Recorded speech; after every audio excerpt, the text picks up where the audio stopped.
I was experiencing a lot of turmoil as a fifth, sixth grader, transitioning into middle school. Everyone around you is changing and everyone's just continuing to find their people. I wasn't. I found a lot of solace in online gaming. So for me, when I stepped into this space and I finally met a friend, his name was Adam, I was 12 years old.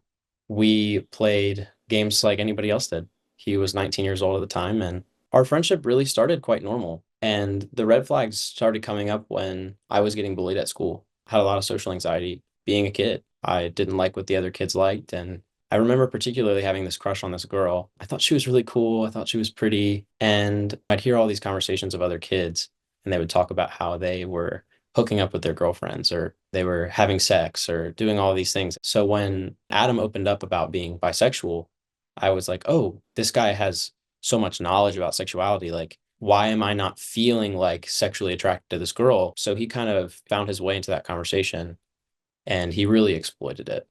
So he started sending me pornographic content.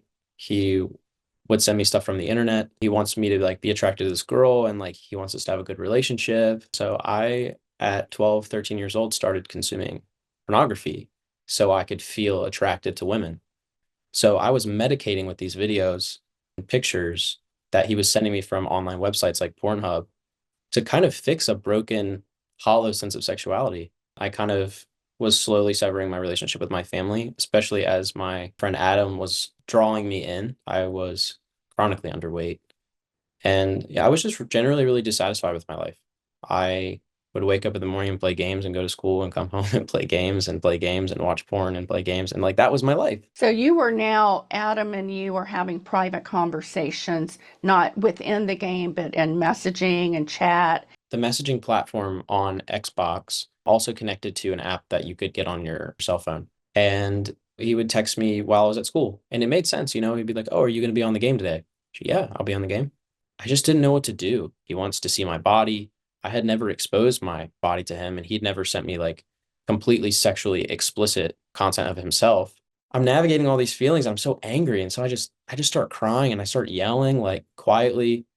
And my parents hear and they come in the room and I do the whole like pretending I'm asleep thing that always works for kids, always. Like my mom, she like ran her hands through my hair and she like pulled my headphones out and was like, "Oh yeah, you're done." And we had a really big conversation and my parents were scared, they were confused. They saw the porn, they saw the self-harm, they saw the months and months of messages and they had no idea. I mean, literally no clue. So they called him on my iPod or iPhone.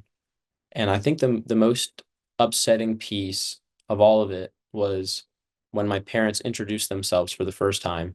He immediately knew he was in trouble. The night that I had planned to take my life, I had seen it on TV. A girl, she like slit her wrists in a bathtub. That doesn't look that bad.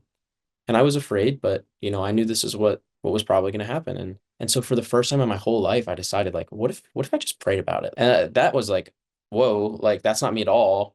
I didn't have hope that things would get better, but I shot that signal flare for the first night and multiple weeks I fell asleep with ease and I had a vision and a dream. Absolutely changed my life. I was trapped in the cycle of pornography, self-harm, depression, anxiety. When you consume all of this content and you allow it to form you, you rob the world of the wonderful gift of yourself. Find community, find a group that you can be vulnerable with and just be real. And you can come alive to who you are and who you're meant to be.